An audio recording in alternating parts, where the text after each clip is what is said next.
বিসমিল্লাহির রহমানির রহিম।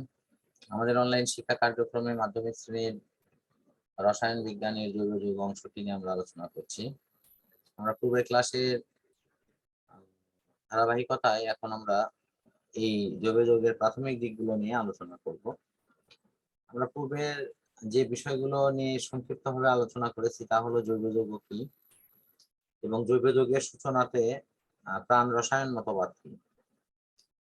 খুব সংক্ষেপে আমি পূর্বের পড়াটা একটু রিভিউ করছি। সাধারণত কার্বনের যৌগগুলোকে জৈব যৌগ বলা হলেও যেহেতু এই সংজ্ঞার একটি সীমাবদ্ধতা থাকায় পরবর্তীতে আমরা কার্বন এবং হাইড্রোজেন দ্বারা গঠিত হাইড্রোকার্বনের যৌগ এবং এর জাতক সমূহকেই জৈব যৌগ বলা। এরপর জৈব যৌগের প্রাণ রসায়ন মতবাদ বা প্রাণ শক্তি মতবাদ। সুইডিশ বিজ্ঞানী বার্জেলিয়াস ইনি একটি জৈব যৌগ বিষয়ে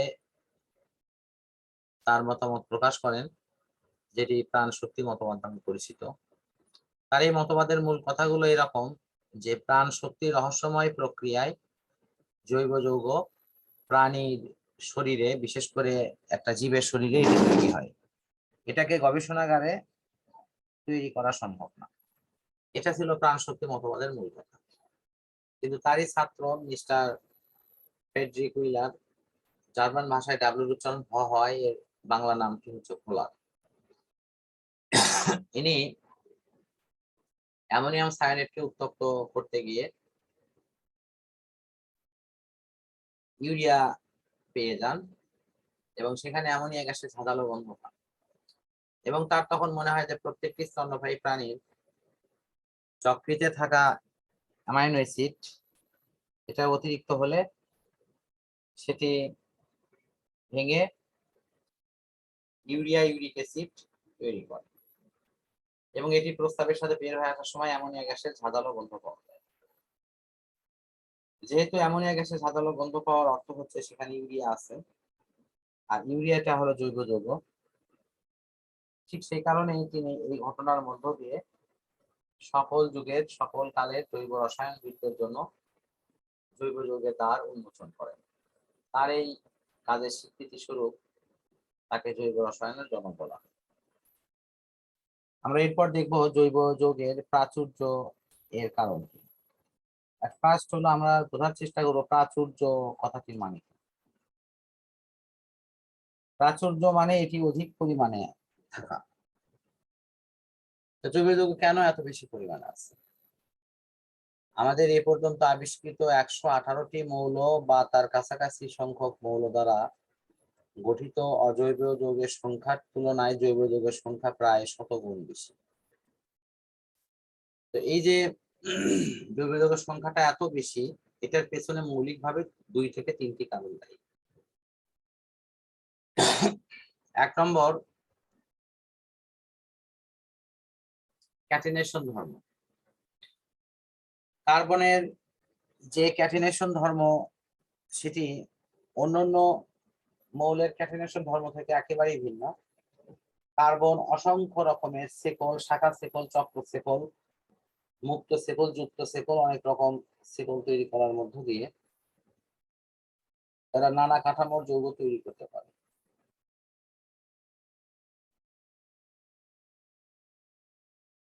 তারপরে হলো সমানুতা। সমানুতা এটি এমন একটা বৈশিষ্ট্য যে একই আণবিক সংকেত কিন্তু ভিন্ন গঠনের অনেক সমাণু তৈরি হয় বিশেষ একটি ভাবে।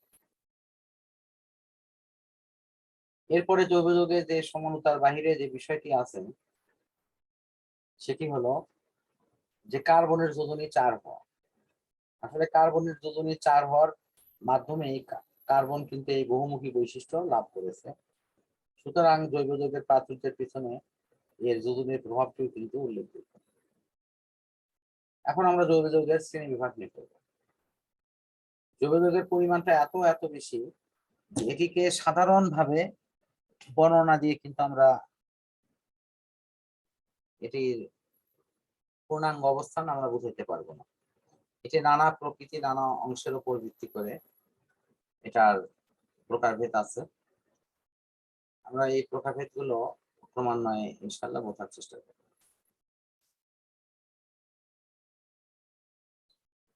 এট ফার্স্ট এই জৈব যৌগকে প্রথমত দুইটি ভাগে ভাগ করা হয়েছে।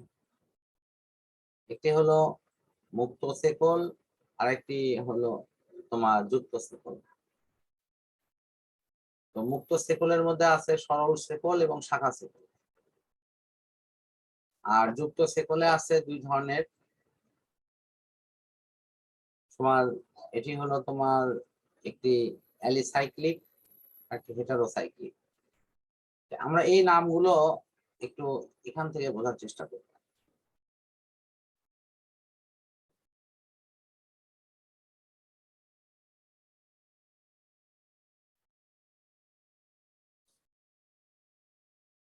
দেখো জৈব যৌগকে ফার্স্ট ভাগ করা আছে মুক্ত শেকল, যুক্ত শেকল, বদ্ধ শেকল।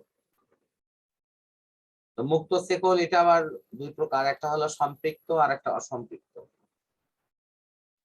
বদ্ধ শেকলটা দুই রকমের, একটা হলো কার্বোসাইক্লিক বা হোমোসাইক্লিক, আর একটা হলো হেটারোসাইক্লিক।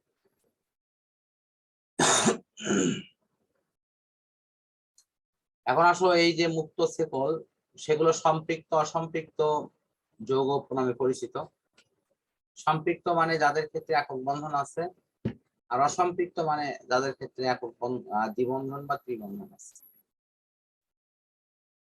যদি এটা দ্বিবন্ধন থাকে সেটি অ্যালকিন, আর যদি ত্রিবন্ধন থাকে সেটি অ্যালকাইন। এরপরে তোমার হোমোসাইক্লিকে পরে অ্যারোমেটিক এবং অ্যালিসাইক্লিক। হেটারোসাইক্লিকে হেটারো যে পরমাণুগুলো আছে এগুলোর মাধ্যমে এটি সার্কেলটা তৈরি করে। তো এরপর তোমার এখানে সংক্ষিপ্ত কিছু বিবরণ আছে। মুক্ত শেকল,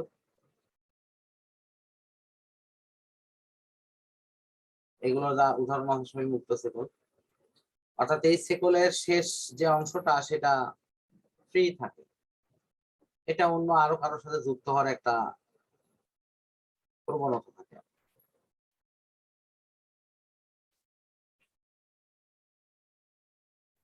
এরপরে তুমি যদি দেখো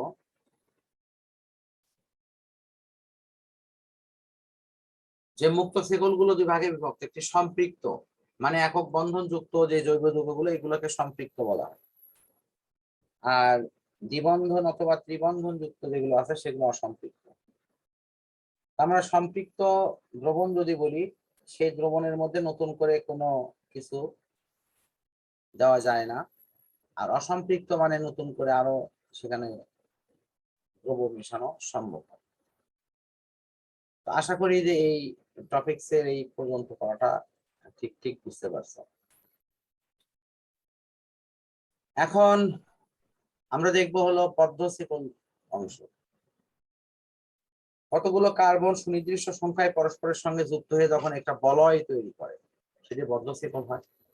বদ্ধ শেকলটা যদি কার্বন দ্বারা ফিল আপ হয় তাহলে সেটি হলো হোমোসাইক্লিক, আর যদি হেটারো পরমাণু দ্বারা এটি ফিল আপ হয় তাহলে হেটারোসাইক্লিক। হেটারো সাইক্লিক অপশন সাধারণত হেটারো পরমাণু দ্বারা এই বন্ধটা যুক্ত থাকে। এখন দেখো বদ্ধ শেকল যৌগকে দুই ভাগে ভাগ করা আছে, কার্বোসাইক্লিক মানে এদের ক্ষেত্রে কার্বনটাই হলো মূল অপশন, যারা ভবিষ্যতে কার্বন দ্বারা গঠিত যৌগের একটা বিশেষ সিরিজকে নির্দেশ করবে। অ্যারোমেটিক যৌগ সাধারণত বেঞ্জিন বলয় আছে, এরকম 6 বিন্যাসের বিশেষ ধরনের গঠন ডিপেন্ড করে, এগুলো এখানে আছে। লাস্ট অংশ হলো অ্যারোমেটিক যৌগ। এই যৌগে সাধারণত 6টি কার্বন ষড়ভুজাকার সিস্টেমে থাকে, যার দ্বিবন্ধনের সাহায্যে ষড়ভুজাকার শেকল গঠন করে। এবং এখানে অ্যারোমেটিক যৌগের কিন্তু উদাহরণও দেওয়া আছে। দেখো তো অ্যারোমেটিক কে আঁকায় দেখাতে হবে, এই যে ষষ্ঠ ষষ্ঠ আকৃতি যে বিষয়টা, শুনতেছ আমার কথা? জি স্যার। বলেছি যে অ্যারোমেটিক এই সার্কেলটাকে আঁকায় দেখাতে হবে। আচ্ছা ঠিক আছে, আমি মনে হয় জি স্যার, আঁকায় দেখালে ভালো হতো। আচ্ছা আমি এটা একটু দেখাই তো।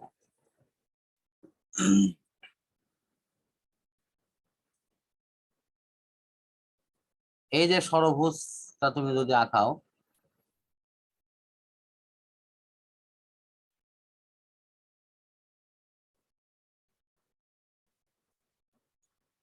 এর ভেতরে একটা দ্বিবন্ধন আর একটা ফাঁকা, আর একটা দ্বিবন্ধন আর একটা ফাঁকা, আর একটা দ্বিবন্ধন আর একটা ফাঁকা। তুমি যদি কার্বন গুলোকে বসে দাও এখানে,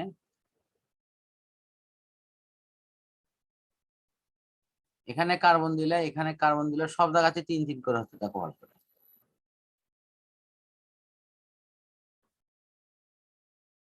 এখন একটা করে হাত ফাঁকা থাকে, এই একটা করে ফাঁকা ফাঁকা হাতে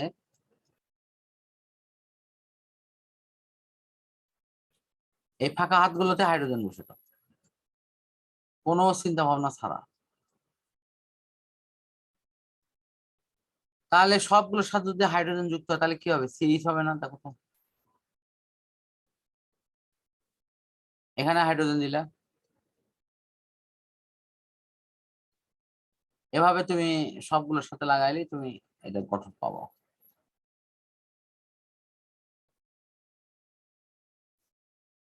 আশা করি এখন মোটামুটি বুঝতে পারছো।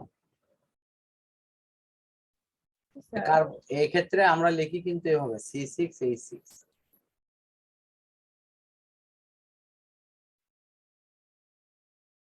ক্লিয়ার কি এখন এটা?